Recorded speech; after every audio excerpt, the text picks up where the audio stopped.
Hello guys, good evening. So may ship out po kami, paano to? Jensan Airport, tas dadalhin sa New Zealand. So ito yung pinakabago sa shop, yung may box na, no? Usually yung mga nasa 70% na yung yung item ngayon, ibabox na namin yun. Para siya, legit siya to. Maganda sa. Ikita niyo yung box, may print sa shop, no? Okay. So i-demo namin ni Benji yung symbol sa snare na papuntang Jensan Airport. Tapos dadalhin sa New Zealand or Australia ba to?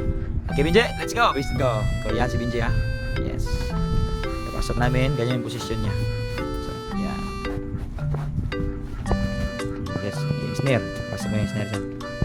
So, ganyan yung magiging itsura niya sa loob. Tapos babalik naman yung shape niyan pag nalaman na. So, ibabaksa na namin kasi malalayo pa yung biyahe nito eh. Local saka international ba to? Yan. Okay. Yan. So, close muna ni Binje. Kasi tape.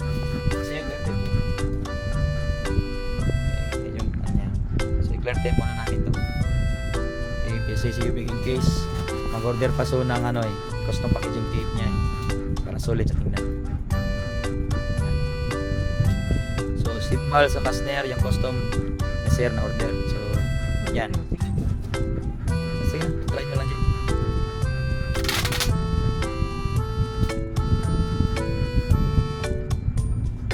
Kahit kunti lang dyan, stretch film na lang dyan. Stretch film na nato na. Kunti lang siya, G. Gupot lang, bagod. Spread lang. Okay. Bali, si Ubig Case is Cebu. No, kung gusto nyo ng ganyan, model bag.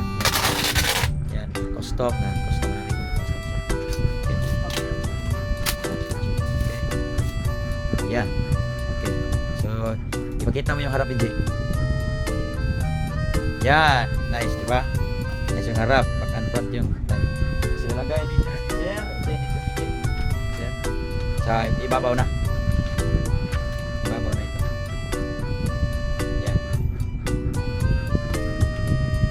Okay. Yan. Yan details.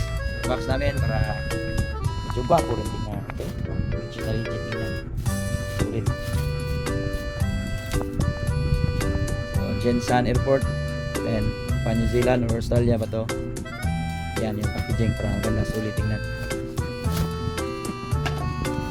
So see you guys, no? Tulungan ko muna si Binji sa pag-pack para mabilis to. So have a nice one, have a nice day. So gusto nyo ng order, we can ship international, we can ship local. Ubig in case, rock and roll.